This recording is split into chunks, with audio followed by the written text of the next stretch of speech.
शेख हसीना के जाते ही बांग्लादेश की हालत खराब होने लगी है दोस्तों। बांग्लादेश पर अब तो कुदरत भी निर्दयी हो चली है। बहुत जल्द बांग्लादेश के लोग भात के ताने के लिए, चावल के ताने के लिए मोहताज हो जाएंगे दोस्तों। बांग्लादेश में बाढ़ ने ऐसी तबाही मचाई है जिसका असर लंबे समय तक रहेगा।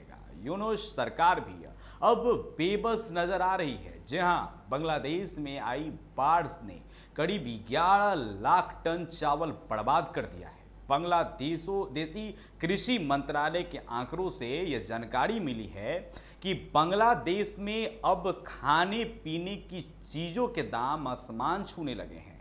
खाने पीने की आसमान छूती कीमतों के बीच बांग्लादेश अब चावल के लिए तरसने वाला है दोस्तों।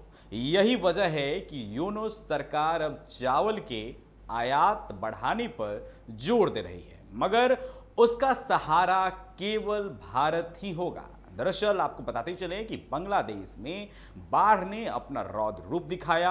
अगस्त, सितंबर और अक्टूबर में भारी मानसूनी बारिश और ऊपरी इलाकों में जो है मूसलाधार पानी आने से आई बाढ़ ने जो है देश में भारी तबाही मचाई थी और इस बाढ़ में कम से कम 75 लोगों की मौत हुई थी दोस्तों और लाखों लोग प्रभावित हुए थे।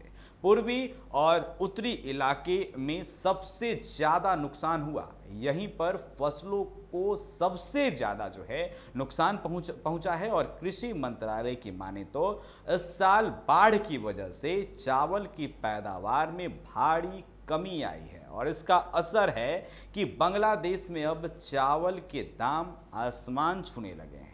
खाद्य मंत्रालय के एक अधिकारी ने बताया है कि सरकार जो है वो 5 लाख टन चावल का आयात करने के लिए तेजी से कदम उठा रही है और जल्द ही निजी क्षेत्र को भी आयात की अनुमति जो है वो दी जा सकती है। वहीं पिछले दिनों हुए विरोध प्रदर्शनों के बाद जो है पूर्व प्रधानमंत्री शेख हसीना के भारत भागने पर अगस्त में एक अंतरिम सरकार ने सत्ता संभाली थी और मोहम्मद यूनुस की सरकार खाने पीने की चीज़ों की कीमतों को स्थिर करने के लिए जो है वो जूझ रही है, जो हाल के महीनों में लगभग 20% बढ़ गई है।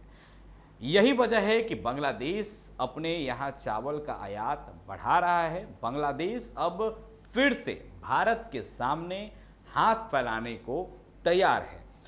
उसे अपने चावल का आयात बढ़ाने के लिए पड़ोसी देश भारत पर निर्भर रहना होगा और ऐसे में भारत को फायदा होगा। भारत दुनिया का सबसे बड़ा चावल निर्यातक है और पिछले महीने ही उसने उबले हुए चावल के निर्यात पर शुल्क घटाकर 10% कर दिया था। बांग्लादेश में बढ़ाने 2 लाख टन से अधिक सब्जियां सहित अन्य कृषि उत्पादों को भी बुरी तरह प्रभावित किया है और वहीं बाढ़ से बांग्लादेश में कुल कृषि नुकसान लगभग जो है आपको बताते चले कि 45 अरब टका यानी कि 38 करोड़ डॉलर होने का अनुमान है। दुनिया का तीसरा सबसे बड़ा चावल उत्पादक बांग्लादेश जो है आमतौर पर अपनी 17 करोड़ की आबादी का पेट भरने के लिए जो है हर साल लगभग 4 करोड़ टन चावल का उत्पादन करता है। हालांकि प्राकृतिक आपदाएं जो है अक्सर उत्पादन को बाधित करती है और आयात पर निर्भरता बढ़ा देती है। इस तरीके का अपडेट्स के लिए बने रहें NBC 24 न्यूज़ पर। वीडियो हमारी फेसबुक पेज पर देख रहे हैं, पेज को लाइक फॉलो करना ना भूलें। खबरों को ज़्यादा से ज़्यादा शेयर करें, यूट्यूब चैनल को भी सब्सक्राइब करें। शुक्रिया।